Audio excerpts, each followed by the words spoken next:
So my name is Ruth Cordova in English. In Spanish it's Ruth Cordova. And I studied clinical psychology in Guatemala. And I've been living here with my family for 3 years. Mm-hmm. And I also studied in Argentina, some more psychological stuff. And basically what I do is just see clients who have mental health issues or whatever problem, because sometimes you don't have to have a disorder or something extreme to look for therapy, right? Yeah. Which is the ideal. And try to help them. I use a therapy called AIT, or Advanced Integrative Therapy, that works removing emotional traumatic charge. So using your energy system, we look for what's originating your issues today and target that trauma, remove the emotional charge, and so you'll be able to remember without the pain, the suffering, and the repetition, which is the problem, right? And when you have unresolved trauma, you tend to repeat it throughout your life. Yeah. So it's very interesting and very effective, and I love my job. You mentioned that people don't have to go to therapy if they don't have a mental illness. Yeah. How do you think, is that stigma? There's a stigma attached to therapy? I think mainly, well, everywhere. I think that I've traveled a little and learned that in every society there's some sort of stigma around going to therapy and looking for help. Even sometimes in the same profession, like psychiatrists will have stigma against psychologists. Medics or doctors will have stigma against certain kinds of therapy. And sometimes that results in having trouble working as a team for the client. Yeah. And also in male-dominated cultures, you have the stigma that men have to basically suck it up and, not look for help, not ask for help, or not show emotion. And a lot of men do look for therapy, I think, more now, but still hide it, and not talk about it. So I think what you're doing is very brave. Oh, well, thank you.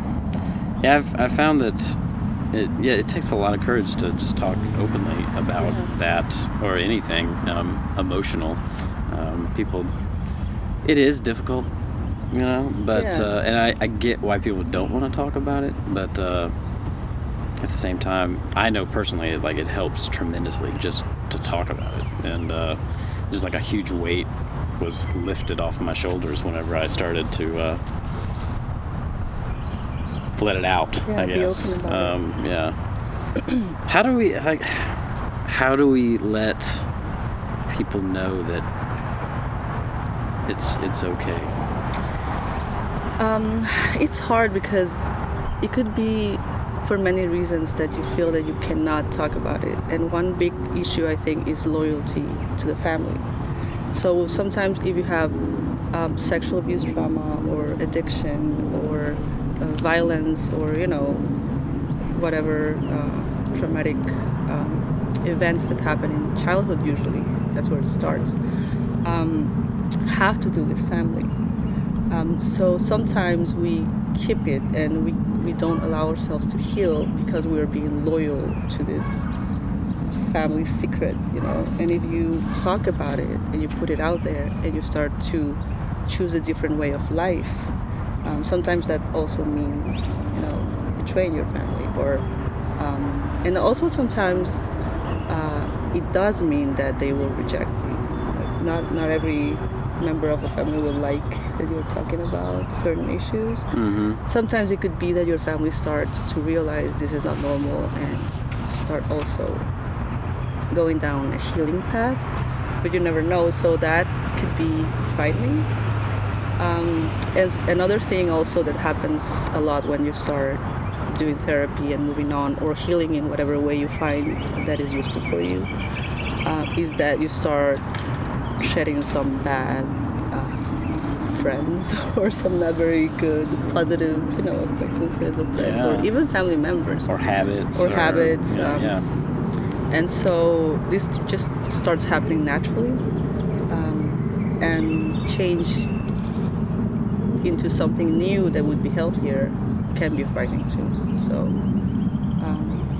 I think the trick is to just find whatever works for you. It could be psychological therapy, but maybe not every kind of therapy. You have to look for one that works, Same with medications. It could be, medication is also trial and error. And so it works for some, not others. And for some people, reading self-help books works, meditating, any kind of spiritual practice in a positive way, because sometimes prayer can be tricky in the way that you could pray and blame yourself, and the people who cry and focus on the negative while they're praying is different than if you pray in a state of gratefulness. I like that, being in a state of gratefulness. That has helped me out tremendously this last year. Just whenever I'm lost or frustrated, I just try to go right back to the center of what am I most grateful for, and then I'm able to build out to the situation that was frustrating me. It's like, okay, I'm grateful for this frustration in my life because I'm able to learn and persevere over something. The learning part when you're coming out of trauma is very important, because it allows you to give a meaning to your suffering. For me, I experienced a lot of shame, and so I wasn't allowed to feel regret because that meant it was shameful. So it was I couldn't admit something was wrong or I made a mistake and learn from it and grow from it, because I was just like, I am that mistake. I am awful. I can't. So the shame would that shame cycle would just spin around for me. And usually shame is always towards what others will think or what others will say. Or, invisible things, not non-truths. And so anxiety gets you all wound up for something that's not even happened yet. Maybe it's not happening. So I think stigma goes a lot in that sense that you are focused on what other people would think or would say or would want from you, or expect from you, instead of focusing on what you need and what maybe asking for help for yourself first, right? So that's a big thing around not looking for help or not talking about your issues is maybe your focus or your attention is outside when it should be inside. Admitting that you have unhealthy coping skills, or admitting that you played a part in putting yourself in a bad situation. It's like, if you're in an abusive relationship, it's definitely not your fault that you're being abused. But for some reason, I'm just saying you in particular. The person. Oh goodness. I had a first marriage that was very wrong for me. And it. I mean, did it take you a while to kind of come to terms with that?